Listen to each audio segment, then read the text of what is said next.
Hey, teacher entrepreneur frenzies. It's your host, Jess, and I'm with my buddy Amanda. If you're on our YouTube channel, we both have my coworker calls them tchotchkes.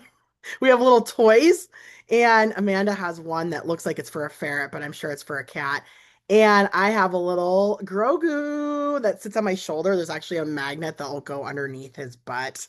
He'll sit there. So check out our YouTube channel, Two Wacky Teacherpreneurs Tell All. Today we are really going to tell all, and we are going to talk about major AI platforms. We are going to dissect ChatGPT versus Claude. And I'm just going to be real with you. Amanda thinks I'm a crazy loon about this, but I had never heard of Claude until I started talking about it with Amanda. Like, Amanda's really in the know about these things, and she's having a really good time with her cat toy right now.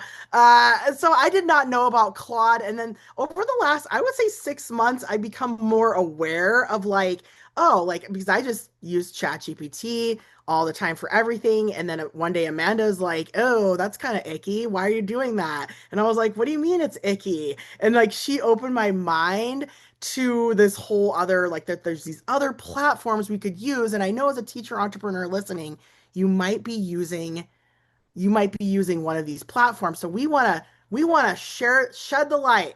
Like Amanda opened my eyes, we want to open your eyes to different benefits and things you should think about when you're choosing like where you're writing your prompts and you're getting these ideas to grow your business. Where should you be doing it at?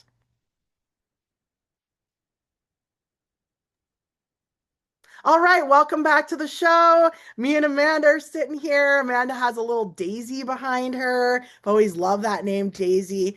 And I just have some weirdo mountains, but I like the color scheme. So I was like, oh, I'll go with this.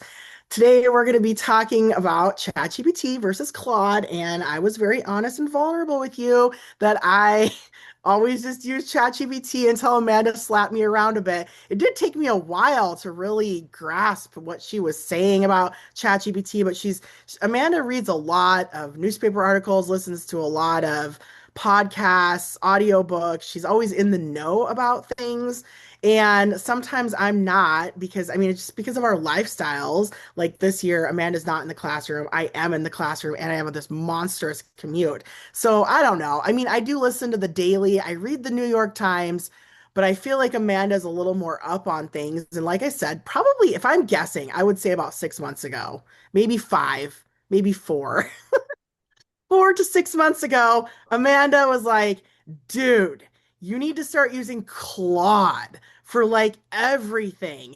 And I was like, what the hell is Claude? And I was kind of sassy about it a little bit, like, because I was so like, I had been going through like this friendship breakup, not with Amanda, with someone else. And I had been using ChatGPT as almost a form of therapy and like also to distract me from things. Like I was using it more than I probably should have been.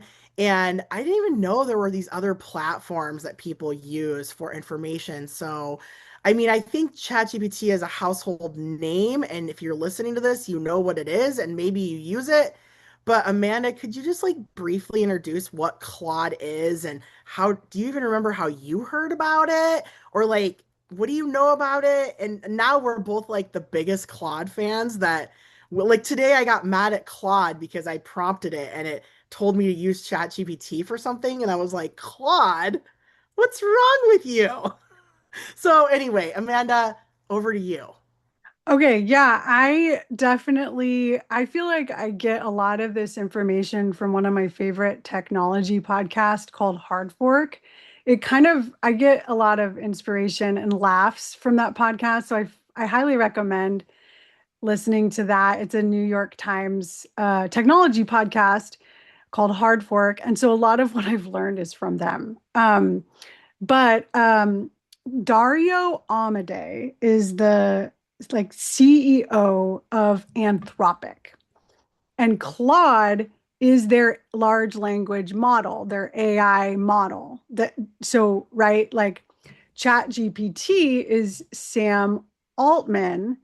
He is the CEO of ChatGPT, and their company is OpenAI.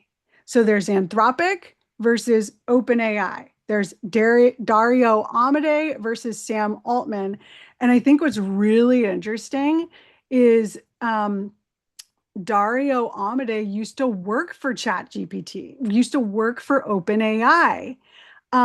He worked for them. I'm looking at a Wikipedia article right now, which I love Wikipedia now. Like, I don't know about you, but Wikipedia is really becoming one of my favorite websites because I just feel like it has really like factual information, that you can rely on, which is not what Wikipedia used to be. But anyways, and so he was working for OpenAI in 2016 and he left and founded Anthropic with apparently his sister in 2021. And he is currently worth a lot of money, billions of dollars. Forbes estimates he's worth 7 billion. But he has done a lot of writing, like a lot of essays written by him about the risks of AI. And he, I think, really wanted to, how like companies, they have to be known for something something like ChatGPT was sort of the first large language model that everyone started to use and started to hear about, and it became really popular super fast. Um, but Claude came on the scene with more of a like ethics approach, an approach of like, hey, you user can choose your privacy settings. Like you can choose to not let us see your chats. And so that was what really turned me on to Claude. I feel like I don't know how long I've been on Claude. I can look at the dates, but I think it's been let me look because I have all my chats here, like from the very beginning, like of talking to Claude. Um, oh my gosh, what? It says 4 months ago. So I guess I've been using Claude for only 4 months. It seems like so much longer than that. Um, and the first thing I asked Claude 4 months ago was craft compelling podcast episode titles.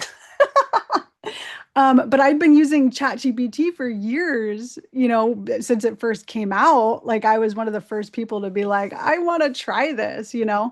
Um, but since um, starting with Claude, there's been this recent like um, controversy with the US Department of Defense, the Pentagon, because they want to use AI, to do all sorts of things in the government, right? For defense or Department of Defense, Department of War, whatever. And Anthropic was already working with them, Claude, and they were negotiating a contract, but Dario Amodei, he said, yes, we want to work with you. We want to be involved, but we have some red lines. We have some like boundaries that we cannot, like we can't cross because this company really is trying to stand for like acting in responsible ways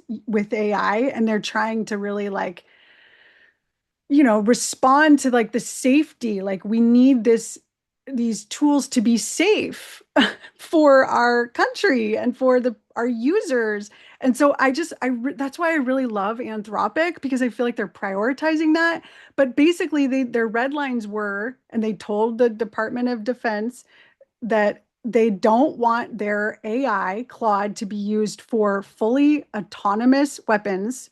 So they don't want AI to be like out there, you know, like using weapons without some sort of human involved, which I feel like is, yeah, like, of course, why would the government want autonomous weapons, or mass domestic surveillance?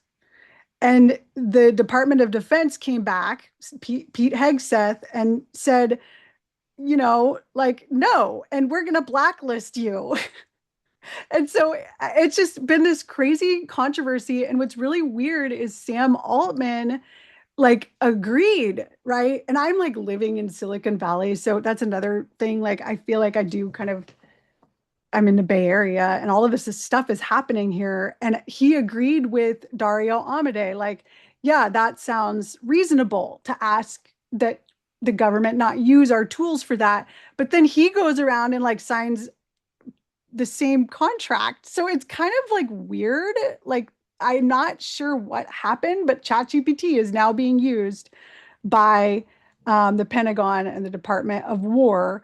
And it's not really clear how the contract is any different than what they were proposing with Anthropic. So I don't know. That's like a very like a lot of information. What are you thinking right now, Jess? Like Wow, that's kind of blowing my mind. I mean, I've heard about that. You told me about what Claude said no to, like a couple weeks ago, or maybe a week ago. You had mentioned, Claude. yeah, You mean you, Dario Amodei? yeah, like, well, the Claude peeps, right? Like, they Yeah. were like, that doesn't sound right.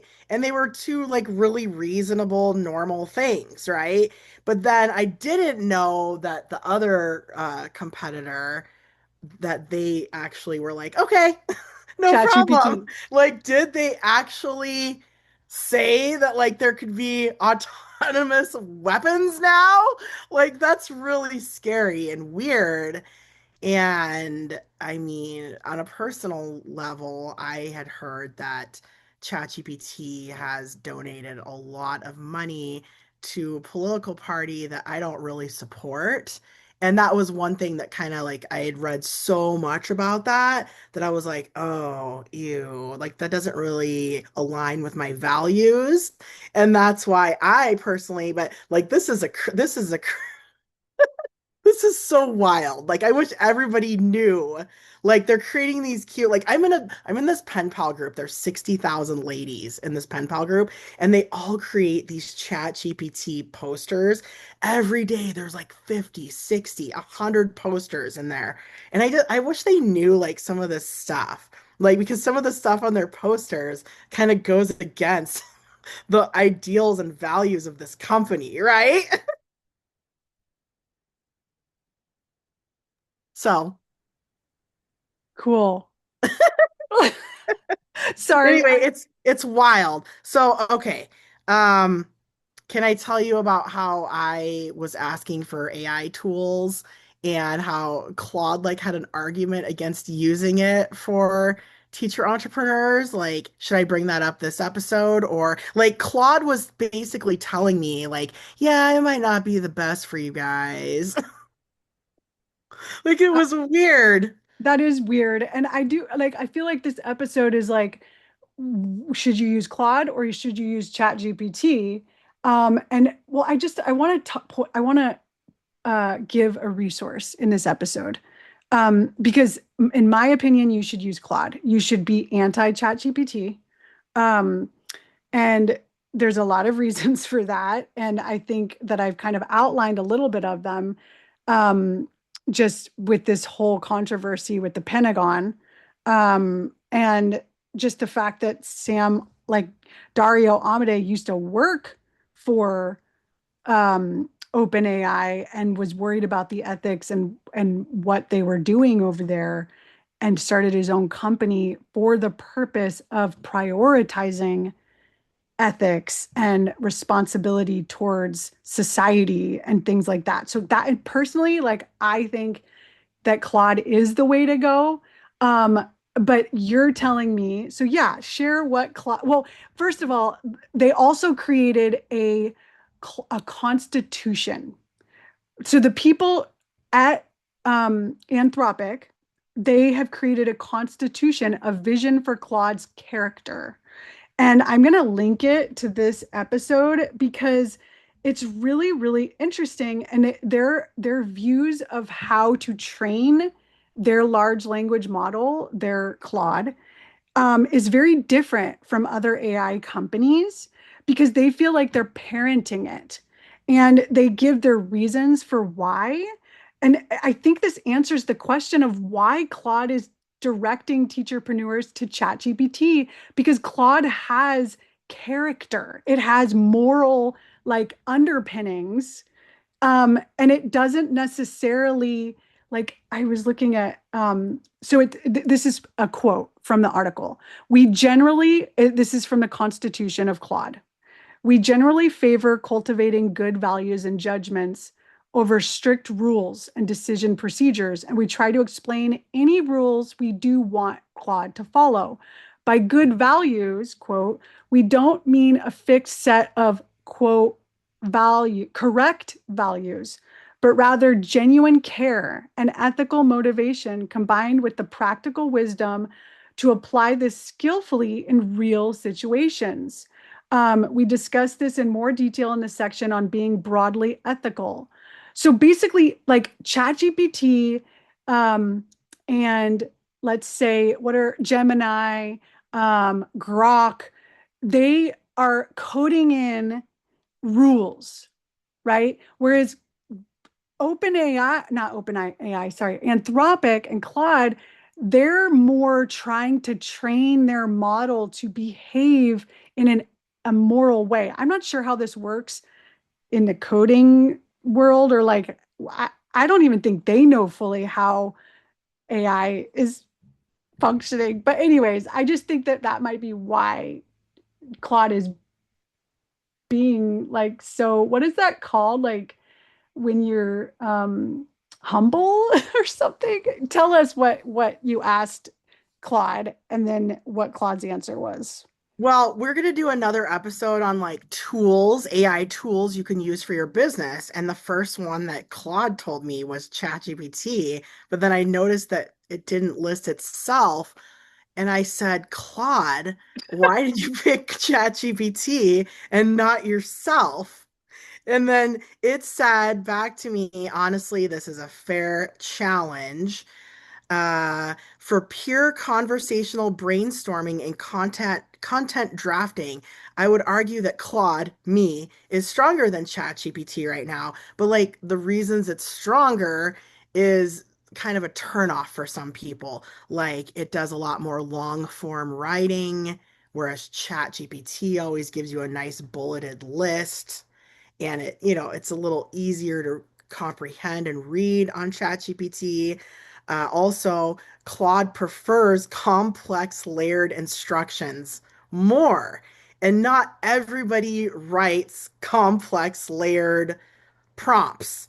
And now I think teachers of all people would, but I mean, I think me and you probably do, because when I made the switch, when Amanda finally pushed me over the edge, telling me all this information a few months ago, it was like I ran, like when I went home that night, I told my husband about it.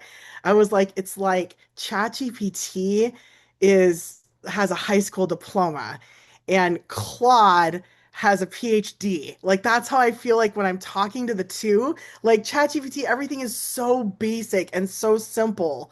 It's easy to comprehend. And it's like if a teacher from different walks of life, you can tell when a teacher has really deep depth of knowledge. That's how I felt like talking to Claude. I'm like, it's like Claude's a doctor. And I was telling Anthony, my husband, about this, and he's just like, he doesn't use either. He thinks they're both dumb, right? He's just like, who cares? But whatever makes you happy, who cares though? I'm Yeah. never gonna use those. I never need them, so I'm never gonna use them. And I'm just like, yeah, but Claude, okay, this is what I said to ChatGPT, and this is what I said to Claude. And then I told him the two different responses, and he did admit, he's like, wow, there's a lot more to read when you ask Claude a question.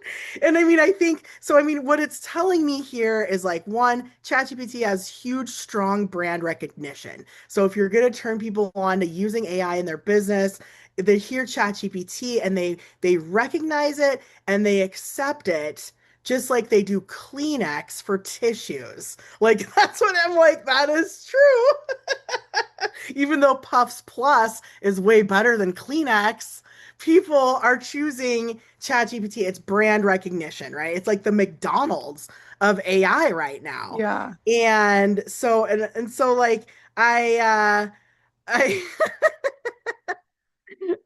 I said, is ChatGPT actually the best tool or just the most famous one? Is that what you're trying to tell me? Right. And then it said that we should do, and then it actually said you guys should do a head-to-head comparison episode on this topic. So then it gave me more, more details. But I think, like you said, it's just trying to be ethical and explain what might be the easiest for people to use, even though it's going against its own self-interest in recommending its competitor.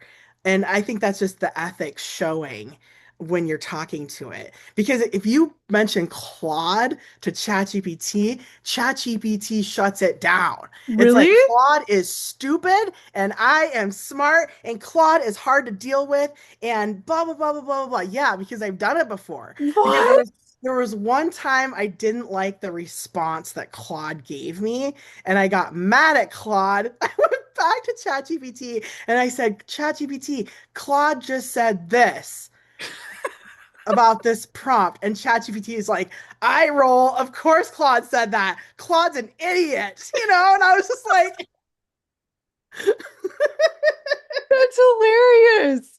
it You're is. making them fight with each other, but Claude's taking the moral high ground. Wow. Oh my God. Always, always. I do this a lot because I'll get an answer I don't really like from Claude sometimes. And I mean, maybe it's happened like 3 or 4 times. And I'm like, I'm like a little toddler. Like, I'm gonna go ask ChatGPT. I'm gonna go ask my other friend if this shirt is ugly. And ChatGPT always is so mean about Claude. And I do wonder if some of this has to do with these employees leaving and these two people's different perspectives on things and ideologies. I mean, it's kind of crazy to have them battle each other because Claude is just very diplomatic. Okay. Claude is almost like a lawyer in a courtroom, but not taking a side. And ChatGPT, it really is. It's like a McDonald's worker spitting in a hamburger, right? Like, Patooey, I hate Claude. Eat the sandwich. And I'm just like, wow. Wow, wow, Wait. wow, wow, wow, wow, wow. So you said that Claude has a PhD, ChatGPT has a high school diploma. What does Grok have? A prison record. Brock is an inmate. All right, I think this is a good Grok, place to Grok, stop. yeah, Grok got locked up when Grok was 16 and hasn't been out of jail since. Oh Yes, my I think gosh, this was a you're lovely so episode. funny. Lovely. Namaste. Namaste.